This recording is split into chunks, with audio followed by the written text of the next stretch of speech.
Bonjour, chers professeurs. Je m'appelle Magali Khativa Sandoval et je suis en charge de la coordination des langues étrangères au ministère de l'Éducation.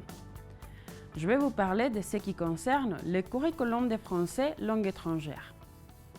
Tout d'abord, il est important de mentionner que c'est récent l'adoption d'un nouveau curriculum de français de la part du ministère de l'Éducation qui vise à donner aux étudiants plus d'opportunités pour leur avenir des études et aussi professionnelles.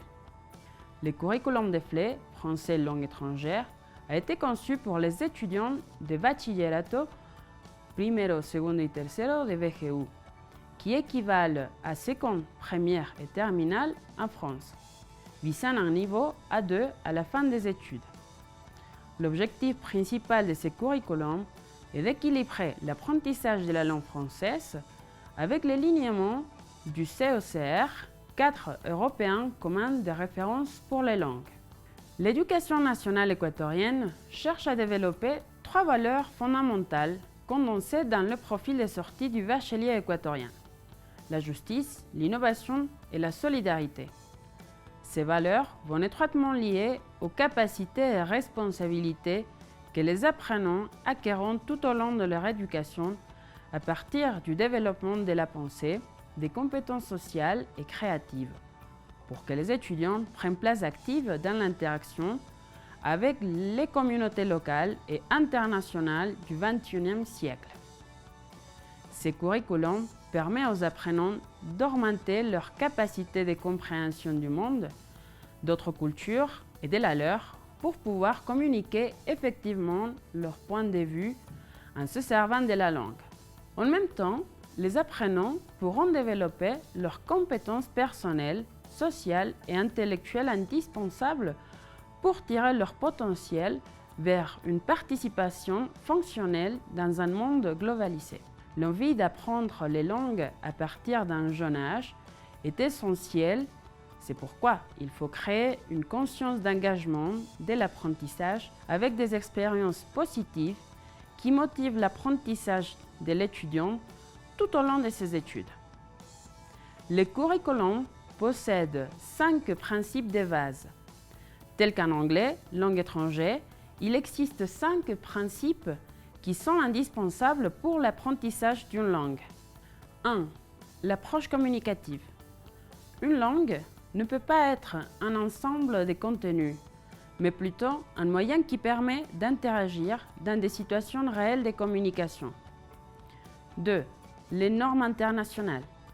Le curriculum a comme base des linéaments internationaux qui définissent les niveaux et les processus d'enseignement et apprentissage. 3. La capacité à raisonner.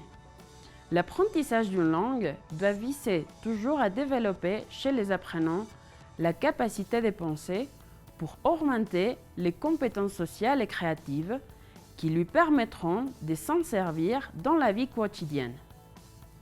4. Une approche centrée aux besoins. Les méthodologies correctes permettent de faciliter et renforcer l'apprentissage d'une langue en se servant de la motivation des apprenants et leur engagement vers l'apprentissage. 5. Les macro-compétences. Le but de l'apprentissage d'une langue est de pouvoir lire, écouter, parler et écrire dans une langue étrangère. Les structures de ces curriculums utilisent un modèle d'enseignement qui amalgame 4 composants qui permettent de travailler la langue d'un point de vue intégrateur des contenus étudiés dans d'autres disciplines avec la langue. Les contenus, la cognition, la culture, la communication se représentent dans 5 axes du programme. 1. La communication orale et la sensibilisation à la culture. 2. La communication orale y inclut la compréhension et la production. 3. La communication écrite. 4. La production écrite.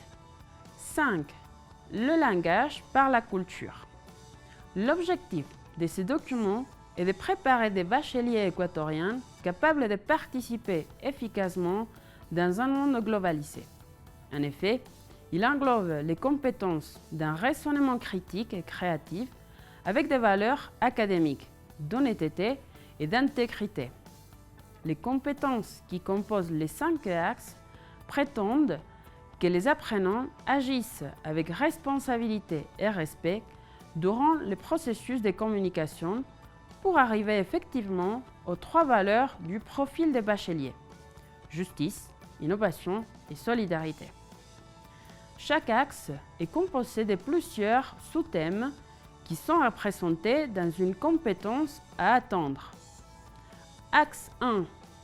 Communication et sensibilisation à la culture. Divisé en 2 aspects, la sensibilisation interculturelle et l'identité, et 2. La compétence sociale et les valeurs. Axe 2. Communication orale, qui est sous-divisé en 3 aspects: la compréhension orale, la production orale et l'interaction orale. Axe 3. La communication écrite. La lecture est la base de cet axe. Les apprenants s'en serviront de cela pour pouvoir exécuter des tâches de manière autonome. Axe 4. La production écrite. Le but principal de cet axe est d'utiliser l'écriture fonctionnelle, autrement dit, l'écriture permettant la communication. Axe 5. Le langage par la culture. Comme nous l'avons dit, l'approche communicative est notre objectif premier d'apprentissage. Certes, la compétence linguistique est essentielle pour la communication. Cependant, il existe des comportements et des attitudes langagères que l'apprenant devra connaître pour interagir avec son interlocuteur. Cet axe est compris par la sensibilisation de l'apprenant à la notion de culture, la découverte d'autres cultures, l'observation et l'analyse des comportements culturels, le travail sur les stéréotypes, le lien de la culture de l'apprenant et la culture étrangère, et finalement l'intériorisation de la culture de l'autre. Pour plus d'informations, écrivez A.